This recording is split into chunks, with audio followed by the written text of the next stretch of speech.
uno quiere acordar y ya estamos cerca de los 400 programas en Séptima Noche, este espacio que emitimos los sábados a la noche. Hola, ¿cómo estás? Que repetimos en la semana en nuestro canal Celta TV y que luego subimos a nuestro canal de YouTube para que quede por todos los tiempos, ¿no?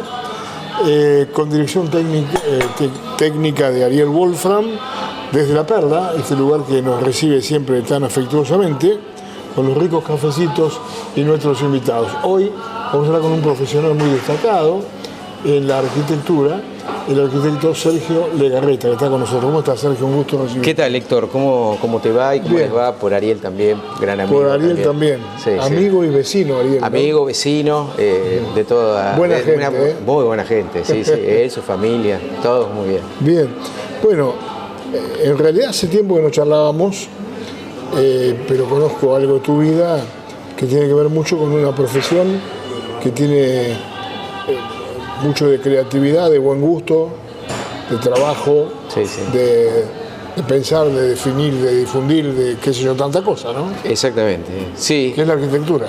¿Qué es la arquitectura? Sí, sí. Sí, realmente fue mi pasión a partir de ya terminando mitad de secundaria más o menos, ya me fui definiendo. Un poco siempre digo que me gustaba dibujar, fue un poco ese el gancho. Yo iba a la escuela industrial, yo le digo industrial, la escuela técnica, digamos, la ENET, digamos. Históricamente la industrial. Claro, y bueno, ahí tuve profesores de dibujo, todo, y me gustaba mucho el dibujo, en ese caso era dibujo técnico, digamos. Y bueno, después tuve la suerte, bueno, mis padres se construyeron una casa nueva, y bueno, ahí habían contratado un arquitecto acá en Desarrollo, la arquitecta Ivonne Espurúa y Hugo Bassi también eran gente de mucho prestigio en la profesión. Sí, de mucho prestigio, los que hicieron el Colegio Nacional, realmente mucho prestigio. Y bueno, ellos fueron los arquitectos que diseñaron la casa de mis padres. Y ahí un poco con los planos y todo eso me fui enganchando y vinculando con lo que es la profesión, digamos. De hecho, ellos me invitaron a su estudio yo tendría 16 años aproximadamente, entre 15 y 16 años, para hacer el plano de fin de obra, que es el plano final de una obra, digamos. Entonces, bueno, cordialmente me invitaron a partir de lo que yo les había contado o lo que ellos veían un poco, me invitaron al estudio, que es un estudio lindísimo, si no lo conociste, lo tienen ahí donde ellos vivían, ahí en la primer cuadra de San Martín. Una casa de un diseño muy moderno, claro. Muy lindo, muy bonito, tipo, tipo racionalista es, bueno, y el estudio es como una bóveda de arco, de cañón corrido, muy linda, digamos. De hecho, lo vi el sobrino el otro día, casualmente, en un negocio, porque tengo un sobrino también que estudia arquitectura, y bueno, un poco quería ver bóvedas y esas cosas, y justo me acordé de esa construcción. Y hay otras más acá en Desarrollo, ¿no? Pero no abundan, digamos. Entonces, un poco le dije a este chico que me conoce, de Aipurúa, y gentilmente me invitó a ir con mi sobrino, o bueno, con quien que fuera a ver. Lo de tu sobrino es un poco contagio también, como el tuyo con los... En realidad es, mi sobrino, el padre es ingeniero civil, que dicho sea paso es mi socio, el ingeniero Goizueta, Martín Goizueta. Martín Goizueta. Martín, sí. Lo conocemos, bien. Buena gente también. Sí, claro. Sí, buena madera. Sí, señor. Y bueno, el hijo estudia arquitectura también, y bueno, un poco surgió esa situación, digamos. ¿Naciste en esta ciudad? Sí, exactamente, soy desarrollense nacido. Nací digamos, cuando yo nací, nosotros vivíamos con mi familia, mi familia, digamos, vivía en el campo. Nosotros tenemos una chacra acá, cerca del casco urbano. ¿Tu padre se dedicó a la agricultura? Mi papá era chacarero, sí, chacarero. Y bueno, yo nací en ese momento en el campo, y hasta los 6 años donde inicié la primaria, viví en el campo, y bueno, cuando se inició la primaria decidieron venirse a vivir a Tres Arroyos. Obviamente continuaban trabajando en el campo, pero sí ya estábamos con residencia acá en Tres Arroyos, digamos, como para poder ir al colegio primario, ¿no? ¿Y el campo a vos nunca te tiró demasiado, digamos? No, sí, trabajé, me gustaba, me gusta, lo tenemos el campo, entonces no me dedico a la actividad, obviamente, porque es otra rama. Pero sí, me gustan las cosas de campo, más o menos, medianamente soy un entendido, por haber trabajado básicamente todo lo que es las cosechas, y después cuando ya estudiaba en La Plata, en verano veníamos a trabajar en las cosechas, digamos, claro. Que es un poco... Era una actividad de muchos estudiantes esa, ¿no? Que hacían su cosecha de verano para pagar sus gastos, esas cosas, ¿no? Totalmente, era un recurso que tenían muchos estudiantes para venir y hacerse un peso en esa época, digamos. Había que rendir algunos finales, porque siempre había mesas de diciembre, y bueno, yo trataba de rendir en las primeras fechas de diciembre, como para venir medio rápido, tipo, suponte, qué sé yo, alrededor del 15, 16, 17 de diciembre, tratar de estar acá para poder ya comenzar la cosecha, digamos. Bien, tu padre agricultor, tu mamá seguramente el apoyo del agricultor, digamos, la que le solucionaba algunas cuestiones, como la administración de la casa, totalmente, la crianza de los hijos. Totalmente, esa costumbre que era muy propia de la década del 60, 70 y hasta los 80, digamos, tal cual. Mamá muy ordenada siempre, en ese sentido. Fue, digamos, como una rectora en ese sentido. Papá, bueno, se dedicaba más a trabajar y mamá era lo que era el orden de la economía, también tenía, ella era bastante... Ella también viene de familia, ella es española de origen. Ah, sí. Sí, nació en León, un pueblito de la precordillera cantábrica, como digamos. Tantos leoneses que han venido aquí, ¿no? Como muchos leoneses que se afincaron... Exactamente. La calle León, ¿no? Exactamente. Hay muchos leoneses afincados en esta región, en esta gran región del sudeste de la provincia de Buenos Aires, tal cual. Así que, bueno, ella también, su familia tenía campo en Ochandio, y bueno, también un poco congeniaron en ese sentido para el desarrollo de la actividad productiva, ¿no? Y uno imagina que por ahí se subía al tractor ella también, no sé si tanto esa, no, era más de ama de casa, por ahí a la gente que trabajaba también les daba de comer, esa cuestión. Pero no, el tanto no, porque por ahí son otros formatos, más conservadores, por ahí, qué sé yo. Pero no, era más de la casa, digamos. ¿Tu escuela primaria? Mi escuela primaria la hice en la escuela 16, porque vivíamos cerca de la escuela 16. Buena escuela esa. Muy buena escuela, era, por lo menos en esa época, era considerada de las mejores escuelas públicas. Antes había muchas escuelas públicas, ahora se ha modificado ese aspecto, ¿no? Pero era de las mejores escuelas públicas, siempre se decía la 1, la 16. ¿Y vivías ahí en ese barrio? Vivía en ese barrio, el barrio tal cual, vivía ahí, cerca del Club Huracán, pero bueno,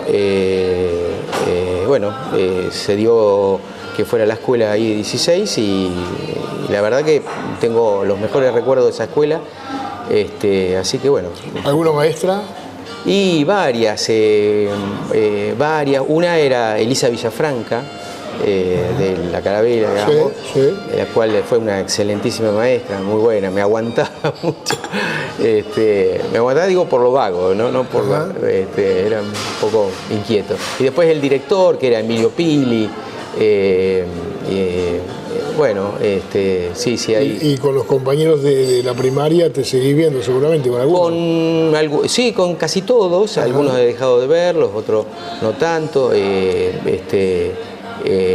la vida va pasando, algunos se radican en otros lugares, se pierde tanto el contacto, ¿no? Sí, Alejandro Barragán era un gran amigo de la primaria, Gustavo Elías, capaz que lo conocés, porque era hijo Leonel, digamos. Éramos muy amigos, de hecho los invité al casamiento cuando me casé, producto de que, bueno, teníamos muy buena relación, pese a que posteriormente ellos no fueron al colegio industrial, digamos, y eso fue como un corte, dejar de verse, pero bueno, la amistad siguió. Se bifurcan los caminos educativos. Exactamente. Entonces de ahí, empecé a tener otros amigos, digamos, que venían de otras escuelas y de otras características. Pero bueno, un poco fue un corte en ese sentido, si bien mantuvimos porque teníamos cercanía barrial y hubo un cariño muy fuerte como amigos, se continuó, pero bueno, un poco se disminuyó ese aspecto, digamos. Y en la mitad de tus estudios en la escuela técnica te picó el bichito de la arquitectura, ¿no? Claro. Exactamente, sí. De hecho, a mí me gustaba también porque había digamos, la orientación de maestro mayor de obra en ese momento en Necochea. Ajá. Y algunos compañeros fueron ahí, de otros años también. Me acuerdo el caso de Marcelo Stiglitz, que hoy es colega también. Él iba al industrial y también se fue a Necochea para terminar esa especialización, digamos. Yo un poco opté por recibirme de electromecánico, que era la única orientación que había en el colegio industrial. Y bueno, y después en la facultad realmente los que eran maestro mayor de obra se notaba el primer año y hasta un poquito entrado el segundo año, se notaba una diferencia en conceptuales, digamos, pero que después se fue equilibrando eso totalmente, digamos. Contame un poquito, no conozco bien eso. ¿Cuál es, digamos, la escala de la tarea de las personas que construyen? El maestro mayor de obra es más que el albañil, que el capataz de una obra, en realidad, menos que el arquitecto. ¿Cómo es eso? No, en realidad eso surgió de un plan de estudio que tendía a concentrar especializaciones, digamos. Y realmente, como fue creado originalmente el maestro mayor de obra, que es un técnico, ni siquiera es un título terciario, por lo que tengo entendido, es secundario. Yo no sé si en algunos lugares no es terciario, pero acá en la zona son secundarios, digamos. Y ni hablar de universitario. Entonces, era un poco el destino de ellos era ser sobrestante de obra, que es una figura que es como el que ayuda al arquitecto y al ingeniero civil, digamos. Interpreta planos, bueno, es un entendido, pero que obviamente no tiene los conocimientos universitarios de un arquitecto. Hace, digamos, el nexo con el arquitecto, con el profesional, con el ingeniero, y es un poco el responsable del personal que trabaja, de los albañiles, de los pedagogos. Totalmente. Eso se ha desvirtuado, obviamente. Esos son más cuestiones por ahí de lobby, que realmente ellos hicieron un buen papel, los maestros mayores de obra, porque fueron logrando, digamos, facultades, digamos, en su desempeño en esa tarea, que han igualado casi en ciudades relativamente pequeñas como esta, han igualado casi al desempeño del arquitecto y el ingeniero civil, que son universitarios, tienen otro conocimiento, otra formación, digamos. No quiero menoscabarlo tampoco, no, pero por supuesto, es un dato de la realidad. Pero es un dato de la realidad, práctica. objetivo. Claro. ¿Terminaste la escuela técnica y te fuiste a...? Exactamente, terminé la escuela técnica y bueno, me quedé un año en el campo trabajando, digamos, bueno, ahí justo me había hecho de novio con la que hoy es mi señora esposa, Irene, y bueno, Moreno. Irene Moreno, sí. Una familia también muy prestigiosa en la ciudad. Sí, mi suegro neurólogo, neurocirujano, muy conocido, muy buen médico, y mejor persona. Muy buen cocinero.